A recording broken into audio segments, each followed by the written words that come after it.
Assalamualaikum warahmatullahi wabarakatuh. Innal hamdalillah wassalatu wassalam ala Rasulillah amma ba'd. Ikhwanu fiddin rahimakumullah. Ada seorang ulama masyhur yang bernama Ibnu Qudamah Al-Maqdisi. Ibnu Qudamah Al-Maqdisi rahimahullah mengatakan, wa mimma yanbaghi an tu'alija bihil qulubu al-ba'idatu 'ani syukri ay ya'rifa anna ni'mata idza lam tushkaru zalat. Kata Imam Ibnu Qudamah rahimahullah, wa mimma yanbaghi an tu'alija bihil qulubul ba'idatu 'ani syukri. Di antara terapi yang semestinya dilakukan terhadap hati yang jauh dari syukur, ayya'rifa anna ni'mata idza lam tushkaru zalat. Hendaknya dipahamkan kepadanya bahwa nikmat yang tidak disyukuri pada saatnya pasti akan lenyap. Mukhtasar Minhajul Qasidin halaman 291. Ikhwan fillah rahimakumullah, dari perkataan Ibnu Qudamah ini kita bisa mengambil beberapa faedah. Faedah yang pertama, melalui perkataannya ini Ibnu Qudamah ingin menjelaskan kepada kita tentang pentingnya bersyukur. Kemudian beliau ingin menjelaskan kepada kita pula tentang ruginya orang yang tidak mensyukuri nikmat Allah Subhanahu wa ta'ala. Ikhwanu fiddin rahimakumullah, Allah Subhanahu wa ta'ala berfirman di dalam Al-Quran, la in syakartum la azidanakum wa la in kafartum inna azabi lasyadid. Seandainya engkau bersyukur kepadaku, kata Allah, la azidanakum, pasti akan kutambah nikmat yang telah aku berikan kepadamu. Jadi ikhwanu fiddin rahimakumullah, ketika kita mensyukuri nikmat yang Allah Subhanahu wa ta'ala berikan kepada kita, pasti Allah Subhanahu wa ta'ala akan tambah nikmat tersebut. Diberikan harta, bersyukur, maka apa? Hartanya akan ditambah oleh Allah Subhanahu wa ta'ala. Diberikan kesehatan, bersyukur, maka kesehatannya akan ditambah oleh Allah Subhanahu wa ta'ala. Diberikan istri, bersyukur, Mbak Suro, istrinya ditambah oleh Allah Subhanahu wa ta'ala. Ini kok kan biyen wis bersyukur duwe bojo siji, orang nambah-nambah kok kan ya. Ya, bertambah nikmat istri itu bukan kemudian nambah meneh, Mbak Suro. Kadang-kadang siji nih kemudian sehat kan gitu ya. Satu tapi kemudian menyenangkan hati, barokahnya nambah banyak. La in syakartum la azidanakum. Kalau kemudian apa? Engkau bersyukur, aku tambah nikmat yang aku berikan kepadamu.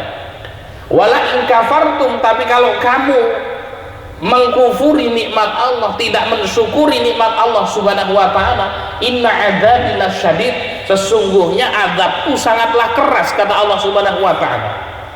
Jadi ikhwanu fiddin rahimakumullah, ada rizki yang Allah Subhanahu wa ta'ala datangkan karena bersyukur. Jadi kalau kita kaji rizki-rizki di dalam Al-Quran itu banyak pintunya. Ada sekitar 8 pintu rizki yang disebutkan di dalam Al-Quran. Rizki yang pertama, rizki yang sudah dijamin oleh Allah. Wa ma min dabbatin fil ardi illa 'ala Allahi rizquha. Tidaklah yang bernyawa di muka bumi ini kecuali Allah yang memberikan rizki kepadanya. Jadi ketika kita hidup di muka bumi ini, kita sudah membawa rizki bawaan masing-masing. Kemudian ada rizki karena kita bersyukur. Ini tadi ayatnya, la in syakartum la azidanakum. Kalau engkau mensyukuri nikmatku, mensyukuri nikmat harta, maka Allah tambahkan hartanya kepada kita. Baik nominalnya Allah tambah atau nominalnya tetap, akan tetapi barokahnya ditambah oleh Allah Subhanahu wa taala. Kemudian juga ada rizki karena menikah, Pak. Nah, ini wong bojo ini juga kemudian membuka pintu rizki. Pak Ustadz bojo sekali kok isih miskin kan gitu. Nambah meneh bojo nih men dibuka ke pintu rizki ini kan gitu. Nambah mumet Pak Ustadz kan gitu ya. Ya satu saja yang dikuatkan usahanya. Kata Allah Subhanahu wa taala, wa ankihul ayama minkum wasolihina min ibadikum wa imaikum. Nikahkanlah orang-orang yang belum menikah di antara kalian. Ini jombloan-jombloati ini nikahnya. Iyakunul fuqara. Nah kalau mereka itu miskin, kiri kan gitu, fuqara wal masakin ini raga blek apa-apa Pak. Yuhnihumullahu min fadli, Allah Subhanahu wa taala akan kayakan dia dengan karunia-Nya. Nah, makanya ikhwanu fiddin rahimakumullah, rata-rata orang yang sukses kehidupannya itu, yang melejit karirnya itu di waktu bujang atau ketika sudah menikah, Bapak Iregi. Iso tuku sapi, itu nggak bangun rumah, itu tuku motor, pas bujang atau wis berkeluarga, Bapak Iregi biasa nih. Sudah menikah. Kita bisa melihat ini uang bujang ini kerja tekan ngendi-ngendi. Budal tekan Jakarta, luar kota, Bali, duitnya entek kan gitu. Perungnya orang temonjo duitnya. Maka kemudian apa Pak Pul ya, belum sugih Pak Pul, gendang bojo. Ya, insya Allah kok dikayakan oleh Allah Subhanahu wa taala. Bujang-bujangan ini Mas kan gitu. Ya kalau kepingin kaya maka kemudian nikah. Rasul mengatakan iltamisu al-ghina fi nikah. Carilah kekayaan itu dalam menikah. Salah satu hakun 'ala Allahi aunuhu. Ada 3 orang yang pasti oleh Allah Subhanahu wa taala ditolong itu. Yang pertama al-mujahidu fi sabilillah. Mujahid fi sabilillah. Ya. Yang kedua siapa? Yang kedua an-nikahu yuridul afaf. Orang yang menikah ingin menjaga kesuciannya. Kemudian yang ketiga al-mukatabu yuridul ada. Seorang budak yang ingin membebaskan diri dari majikannya. Nah ini pasti akan Allah Subhanahu wa taala tolong. Nah ini kalau orang menikah, nah itu apa? Rizkinya oleh Allah Subhanahu wa taala akan ditambah. Ya. Tadinya nguripi awake dhewe kurang kan itu. Wah ini bisa nguripi anake wong, duwe anak 4 iso urip kabeh kan gitu. Ini berarti apa? Ini rizkinya ditambah oleh Allah Subhanahu wa taala. Ini ikhwanu fiddin rahimahullah, ketika kemudian seorang bersyukur akan Allah Subhanahu wa taala tambah nikmatnya. Tapi kalau orang itu isine gersulo ae Pak. Ya Allah, kadhian urip kok kiri ngene kae. Nemen iki ra sugih-sugih kan gitu ya. Lah maka ketika ini kita mengkufuri, maka apa? Allah Subhanahu wa taala bisa mencabut nikmat kita. Maka di antara sebab hilangnya nikmat itulah kufur. Kok biyen kok ngene wae iki kepiye sih kan gitu. Nah ini ketika kita mengkufuri nikmat Allah, bisa jadi Allah akan cabut nikmat itu dari kita. Nah maka kemudian apa? Ya di antara obat agar kita itu senantiasa bersyukur kepada Allah adalah kita menyadari bahwasanya segala nikmat yang tidak kita syukuri pasti akan hilang. Dan kunci kebahagiaan hidup ikhwanu fiddin rahimahullah kalau kita mampu mensyukuri. Diberikan kesehatan, alhamdulillah bersyukur. Diberikan istri, alhamdulillah bersyukur. Isik jomblo, rong bojo-bojo ya disyukuri. Ya.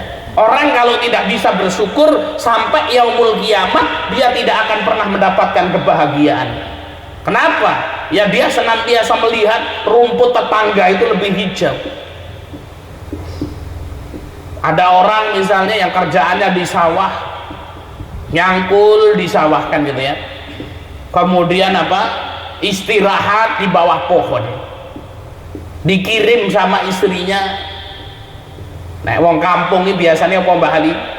Ya ketan karo parutan kelopo kan gitu ya. Habis itu karo teh pahit kan gitu ya. Nah ini nyangkul kemudian Pak duduk di bawah pohon, istrinya jam 9 datang, jam 8 datang. capek-capek makan ketan sama parutan kelapa itu, minumnya minum teh pahit kan gitu ya.